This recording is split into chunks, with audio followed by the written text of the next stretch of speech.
What's up, guys? Good morning and a happy 4th to all of you out there. I hope you're staying safe right now. If you're going to be out and about today, just be mindful. Think of your health, think of the health of others out there.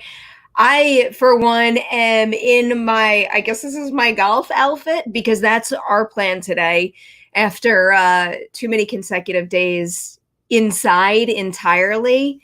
I'm going to go with my parents today and we're going to go and play some golf. I've got my mask in my pocket here, and then once we're out there, we're going to be distance from everybody, but I need some outdoor time right now, and I'm so happy to make that happen. And then later today, what we're going to do is we're going to all have dinner together and we're going to make it a Hamilton night because they're a little pissed at me that I watched it without them, but I had to watch it to do that review. And now that it's officially on Disney Plus right now, we're going to all watch it together tonight. And I really don't think there's a better way to spend this holiday, which admittedly does not feel the same as years past, but hopefully this is a real start to something better, and I could look back on this 4th in that respect. How are you guys doing today? Good morning, Rick and Morris. Christy, you have survived. Christy always keeps up with Matt and I every Merry Hour night. We've got Movie Master 83 here today. Guys, thank you so much for spending your Saturday morning/early afternoon with me. So what I'm going to do today is I'm going to talk a lot about the Emmys, but I also want to take a lot of live chat questions. So if you guys have any questions, I don't care what it's about. We could talk about food, movies, TV, what we're doing for the holiday, what we're doing for the summer, you name it. Please chime in the live chat and I'll take a whole bunch of questions. But title topic today, the Emmys. First, I got to point out that even though I feel pretty confident in my prognostication abilities when it comes to the Oscars and movie awards, it's not the same with Emmys. That's, not completely new territory for me, but I don't really consider myself an expert in that field, not yet at least.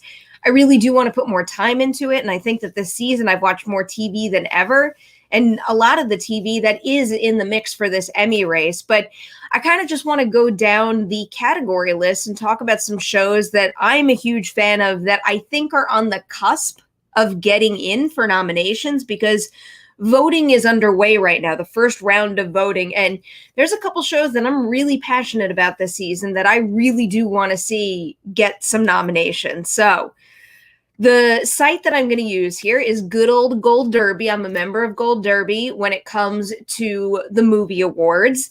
And here their experts are going to help me out with some Emmy predictions. And I'm just going to scroll down the categories here. And the first thing that they've got on the list is comedy series. And right now it's looking like Marvelous Miss Maisel, Schitt's Creek, The Good Place, Curb Your Enthusiasm, and Dead to Me are leading the pack.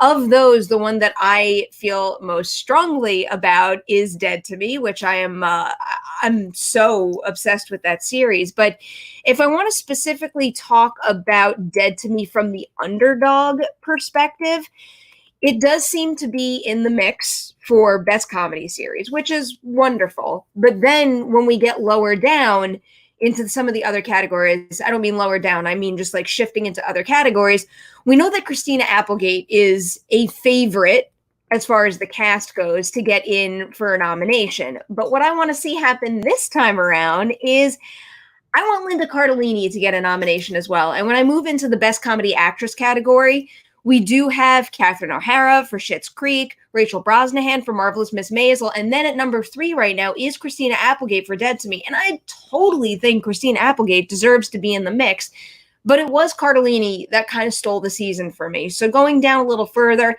Pamela Adlon is number 4 for Better Things, and I actually just started watching that. That show is real good. I'm a little disappointed that I wasn't aware of it beforehand.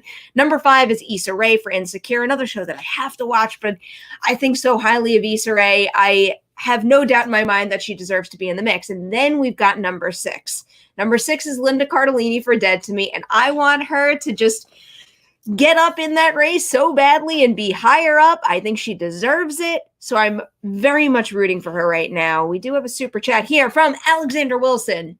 I thought that Better Call Saul was the best show on TV this year, but doesn't get any awards consideration.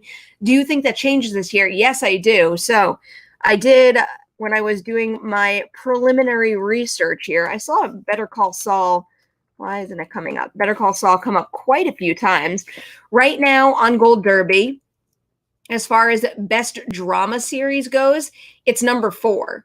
Succession is number 1, then Ozark, then The Crown, Better Call Saul, then Handmaid's Tale. And, of the bunch, I'm a huge Succession fan. I want Succession to get all the nominations, and I have a feeling it is going to be one of the dominant titles this year. So scrolling down from drama series, that wasn't the only place that I saw Better Call Saul fairly highly ranked. We also have,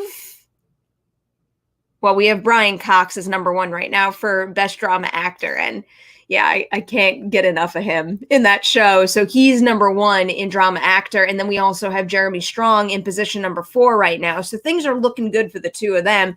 But number 3 is Bob Odenkirk for Better Call Saul. So I wouldn't be surprised if you heard that title quite a few times when nominations are announced. But also, while I'm in the Best Drama Actor category, we also have Billy Porter for Pose. And I know Billy Porter has gotten some recognition for Pose before, so I wouldn't necessarily call him an underdog. I think he's got a very good chance of securing the nomination, but I think Pose deserves some attention in other categories too. I can't stand that it won't let me search for Pose, the title on this site right now, but that wasn't the only place Pose was popping up. So I want to get to the Best Drama Actress category. Yes, here we go. So let's take a look at this category right now. For the top 5 here, we have Olivia Colman for The Crown, Laura Linney for Ozark, Jennifer Aniston for The Morning Show, Jodie Comer for Killing Eve, and Elizabeth Moss for The Handmaid's Tale. All great options. Love what I've seen. Very limited viewing of The Crown for me. That show's just not for me. Ozark has surprised me because I am not caught up on Ozark, but my parents are really big fans. And because I've been living with them for the last 3 months because of the pandemic, I have kind of been watching a little of the latest season as they put it on. And usually when that happens, I'm very, very stubborn. When I'm not fully caught up on something, it's just I completely just put my attention elsewhere. But that show, of all the shows that they're watching that I'm not, I just find my eye drifting towards the TV more so than anything. So there's no doubt in my mind that as soon as I get some free time, I'm going straight to Ozark and I'm going to binge it. But going down the list here for drama actress, so before I even get to Pose, I see Zendaya sitting at number 9 for Euphoria. I'm a little bummed that Euphoria isn't in the mix as much as I would have hoped it would have been. Especially, I think Zendaya should be higher up on this list. Her performance in that is just something else. But really, that entire ensemble and I think the direction of that series, really one of the strongest things for that show for me is the atmosphere.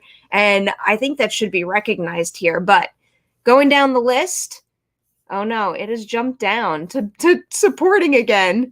This was probably not the best way to organize my tabs. I'm sorry, guys, but I'm back at it here. All right, so we've got Zendaya at number 9 right now. And then going down the list, this upsets me a little. MJ Rodriguez is number 19. Oh, you want to know why I keep skipping around? Because it's finally, my finder is finally working. But MJ Rodriguez is number 19 right now. And I do think that number needs to change. Again, I'm a huge fan of Billy Porter, and I want to see him get a nomination as well. But MJ Rodriguez, you've heard me say this before. And if you've read my Collider piece, you probably know it from that as well. She is the heart of that show. She is keeping it all together. She is the driving force behind that plot. And I feel like everything about her character in that show, it's not just a good performance. It radiates off screen and it makes you want to be, I don't know, a more loving, accepting, and supporting person. So I really do think that MJ Rodriguez should be getting more attention than she is right now. Dewey is here. That is why the desk is shaking. He's just standing here. So more Pose. When we get into the supporting actress category, We also have a couple of names that aren't in the the top tier where they're most likely to get nominations. But at 17, we do have Angelica Ross, and that's another one. She's another one I'm rooting for big time right now because what I think, oh my God, Alexander, your thing has been up here on the screen the whole time. I've been looking at the lists.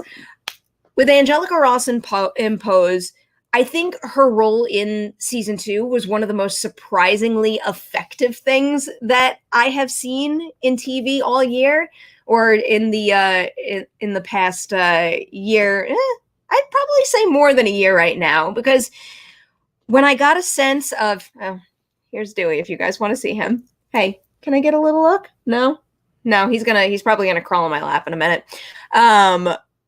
When I saw what they were doing with Angelica Ross's character for Pose, I kept thinking to myself, there's no way that could work.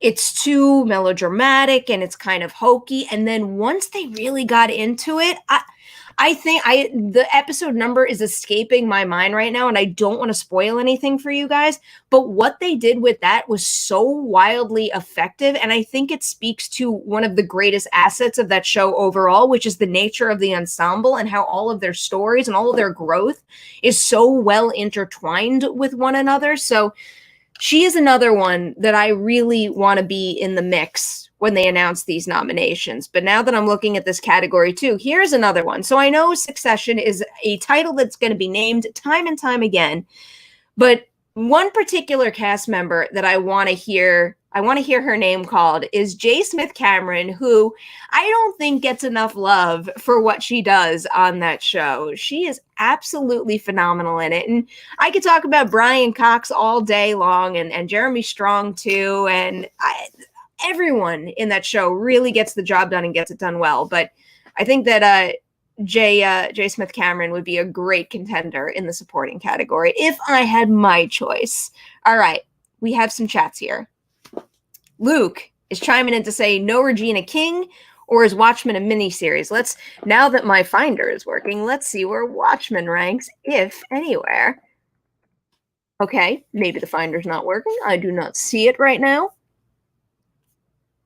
I would assume I would think it would be labeled a miniseries, because there was that situation a while back when I covered The Hunt, where I even asked Damon Lindelof about the way that show is categorized. I'm not finding any Watchmen on my list right now. Still not finding it. I'm going to search for that for you, Luke, in a minute, because I want to find that piece that I originally covered. All right, we've got Alexander back in the mix here.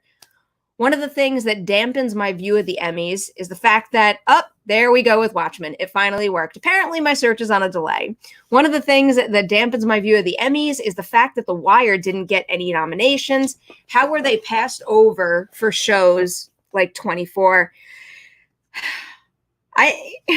I wish I had a good answer for you, Alexander. I mean, there's always a million things going on. I could speak about things like this from the Oscar perspective. And, even just looking at this list that I have my eye on right now, when I do this for the Oscars, at least, we have like the top 5. They are the most likely. But then the list of potential candidates just goes on and on and on and on. And there's so many factors in play, whether you're talking about what's going on in the real world and how that shapes someone's interest in terms of the shows they're going to see. Accessibility with shows. We've seen on the movie side issues with screeners being sent out completely obliterate certain films' chances to get nominations. So there's always a million things in play. And the Wire was a little while back, so I would have to do a little research as to what the landscape was at the time and why that maybe didn't get enough love. But I don't know. I don't know what that. There's so many things in play here. I wish I could vote and sway things, but the most I can do from my angle actually as press, and this is probably a good thing to bring up, is just do what I can to support the shows I love and to help get them out there a little more. And that's kind of what I've been doing. And to be fair, the interviews that I've been doing recently are often interviews that I've been assigned, but I find that I have gotten very, very lucky recently as far as being assigned shows to cover that I genuinely fell in love with. The reason that I watched Zoey's Extraordinary Playlist, which I'm going to talk about in a minute, is because I was able to talk to Jane Levy for Collider Connected. So I binged the whole thing. And it just so happens that that show so far exceeded my expectations that I really legitimately think it should be in the mix here. But the same thing with Pose. I watched Pose because I did the Billy Porter interview for Collider Connected, binged all of Pose, and fell so hard for that show. So that's kind of what I've been able to do right now from my limited standpoint as far as affecting this race goes is, you know, whenever I watch a show and I get to talk to someone and sing their praises and so truly feel that they deserve the support from the bottom of my heart, I'm going to do it. And I'm going to work harder and harder and try to break out as many articles and as many headlines to help get them the recognition they deserve. And I think it's true of Billy Porter, Jane Levy. I'm also looking at Caitlin Deaver's name for Unbelievable on the list right now. It seems like she's got a good shot at getting a nomination, and I'm very much rooting for her. But back to Watchmen really quick. Now that my search is working, I do see Regina King is on the list for movie slash limited series actress. So she is very much in the mix right now. So Watchmen is going to be here. And now that my search is working, it is also #1 right now for limited series, according to Gold Derby. We also have Jeremy Irons in the mix under movie slash limited actor. He is #5 at this point. Jean Smart is here for supporting actress. There's quite a bit of Watchmen that could be in play. We also have supporting actor Tim Blake Nelson. Yahya Abdul-Mateen II is #8. So that could be an outlier that could wind up getting in. So definitely keep an eye on I mean, you're not going to have to keep an eye on Watchmen. It's going to be in here. So let's see what happens when we go back to Zoey now, because you know there was no way I was doing this video and giving you that thumbnail and not talking about Zoey's Extraordinary Playlist, which I want to repeat this one more time because I still see comments about it on my articles and on my videos pertaining to the show. People keep asking if the show really is any good. And if my opinion is worth anything to you guys, yes, it is really good. And I don't think it's a matter of, oh, the show's really good if you like musicals or if you like comedy or something like that. I think the show is something with great universal appeal. And the core concept is used in a way that I really do think could boost spirits and confidence. It reminds me a lot of, I know this is going to sound like a stretch, it reminds me a lot of Inside Out, the Pixar movie, because what I think that movie did through creativity and story and just beautiful visuals too, was teach you about emotions in a unique way that might have encouraged you to process the value of what you might label negative emotions in a different way. And that could boost your spirits. It most certainly did mine. And I think that's what Zoey's Extraordinary Playlist does with song. I mean, it just shows that there's other ways to tap into how you're feeling, especially when you're running into a challenge in life where you're not fully processing it and it's bringing you down a little. Sometimes tapping into art, whether it's song, whether it's movies, TV shows, you name it, that can really make a big difference. And I think that's the power of Zoey's Extraordinary Playlist. And at this point in time, it's not necessarily in the mix where it seems like it's likely to get nominations, but it has been labeled under an underdog project by a number of outlets out there. So I'm very much keeping my eye on it. Right now, it is #19 for comedy series. So, you know, it's a little further down the list than I would have liked. I think one of the better chances might be Jane Levy for the comedy actress category at this point in time. Yes, she's a little far out there. She's at #12, but I still do think there's a chance there. Also, while I'm looking at this category, we have Elle Fanning for The Great at #10. The Great is another one that I think is well worth a watch if you're like me and you tend to shy away from period pieces because you just don't think you're ever going to get into them.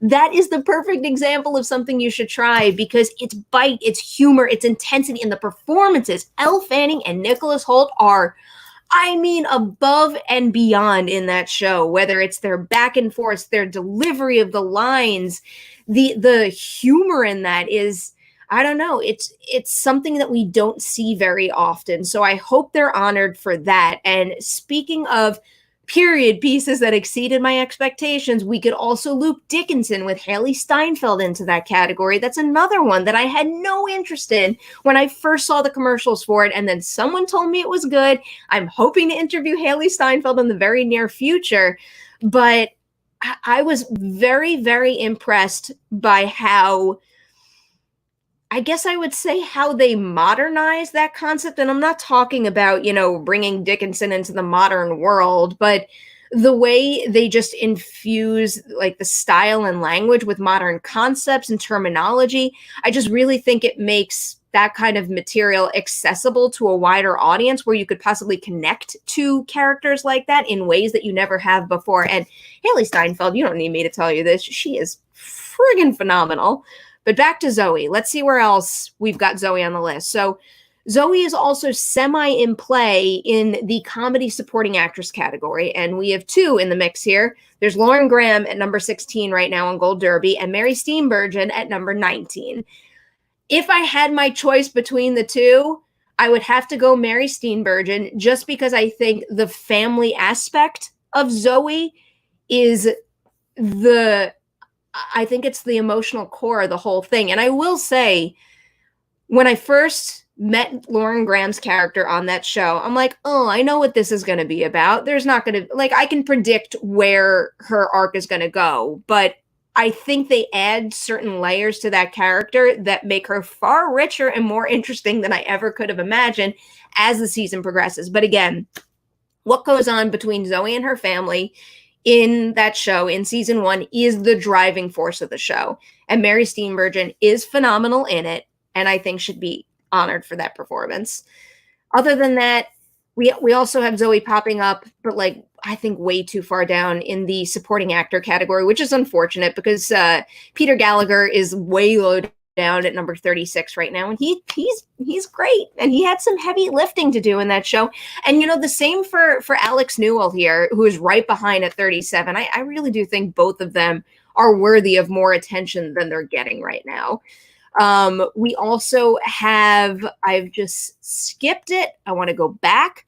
Bernadette Peters is at 23 right now for comedy guest actress, and I do think that is one of the best guest appearances that I've seen all season long. When she popped up out of nowhere, I don't know, it almost felt like fan service. And I'm like, oh, how are you going to make this worth her while? But they really, really do. And again, I think that connects back to the family element of that show and how powerful it is. So I wouldn't mind seeing Bernadette Peters get bumped up that list a little bit, but she's a little far out there right now, and I don't like that. Let's see what's doing in the chat before I keep going on and on and on.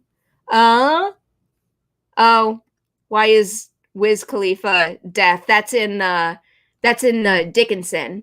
I really liked what he did with that, and I really liked the inclusion of death too. It's very important to Emily's growth and her journey and what's going on around her, and I think that was woven into the narrative of the show especially well. What else is going on? Oh, here's something worth pointing out. Marvin Petty is saying, hey, Perry, I know this is off topic, but have you checked out Kingdom on Netflix? It's a Korean zombie period piece that I think you will love. So I'm always down for suggestions. I have not checked it out yet, but my list is growing, and I'm always happy to add to it. I might not get to everything right away, but I appreciate the recommendation right there. Ooh, Caleb, what's up here? Thoughts on Zachary Levi playing Kurt Warner? I actually have not read up about that. I'm going to do a quick search. Zachary Levi. Let's see what we've got going on here. Okay. So this is a thing. Kurt Warner's biopic has its own Warner actor, Zachary Levi. It looks like this is news that broke maybe about 2 days ago.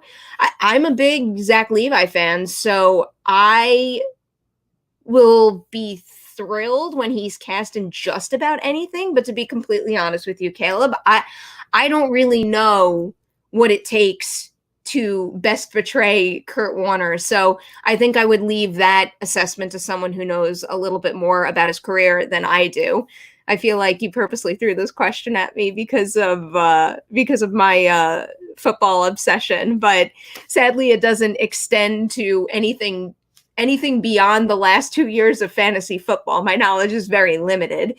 Here's a good thing to put out there right now, because Caleb's in the chat and we're talking about football right now. I'm about to introduce a really cool tier to the Patreon campaign. And, you know, I don't think we have 100% clarity as far as whether or not we're going to get a football season this year, and it's going to be on time, and it's going to be done in the traditional format. But I am planning for fantasy football to begin in August.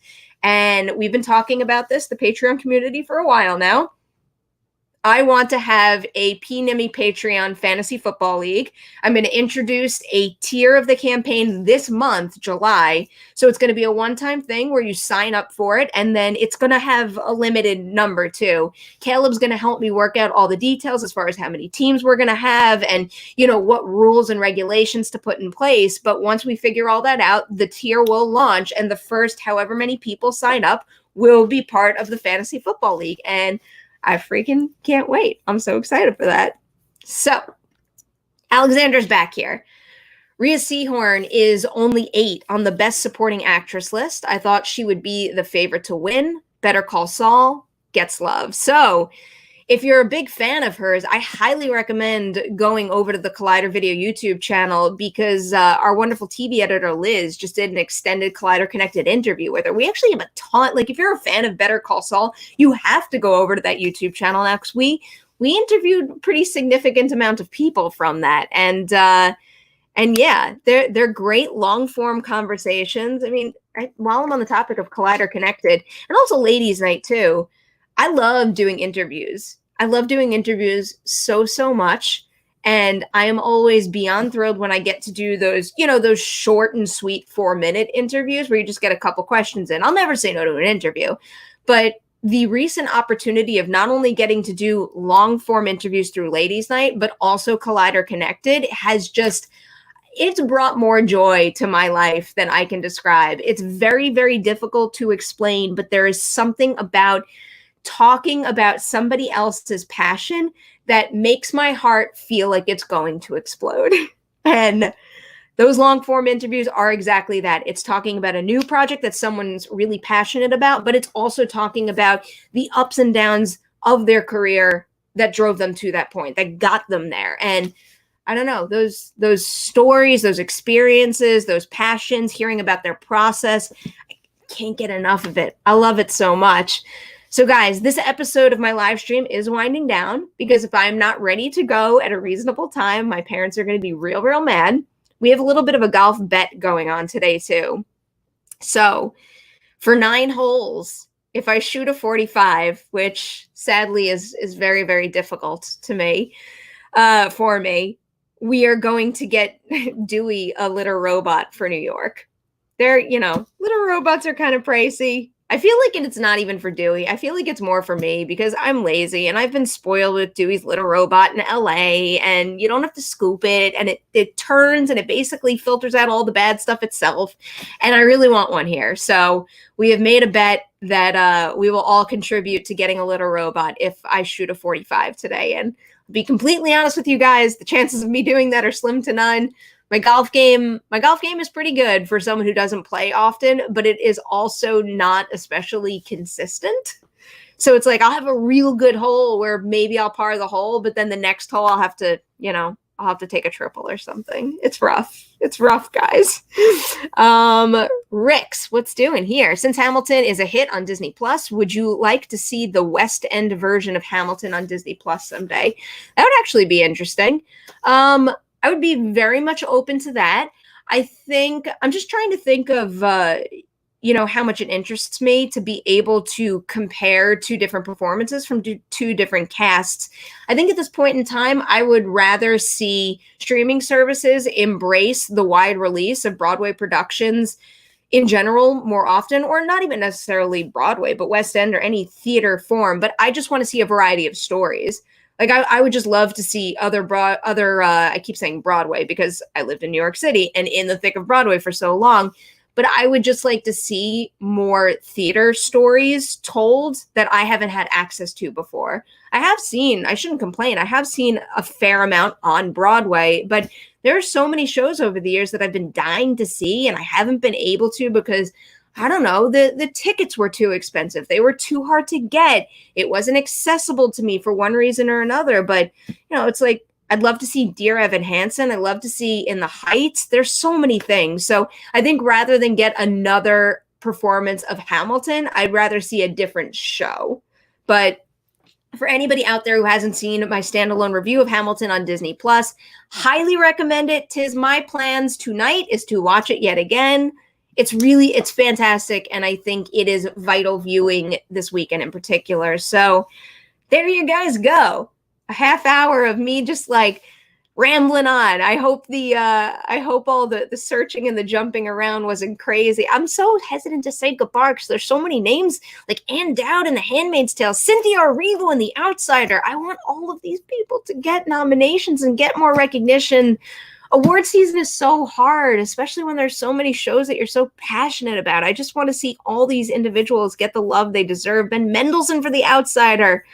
Oh, there's so much good stuff. And then there's also so much good stuff that isn't even on this list. It's like, I know Into the Night's not going to crack these lists here, but I friggin' love it. Man. It's going to be an exciting Emmy season. A lot of the articles that I've read say this is one of the most unpredictable seasons we've had recently. So I'm curious to see how it all pans out, and I hope some of these underdogs that I feel so passionate about wind up hearing their names announced. So we will see what happens. A big thanks to everybody out there right now for spending your Saturday morning / early afternoon with me. Again, enjoy the 4th. Enjoy this weekend. Get outside, celebrate however you can, but please do it safely. Please wear your masks, and please consider your health and the health of others. I hope you all stay safe. Have a wonderful weekend and stay tuned because I've got a bunch of reviews coming your way next week. And I'll tell you right now, you're going to see a review of Relic and also a review of the new Netflix action movie, The Old Guard. You're going to want to keep an eye out for those.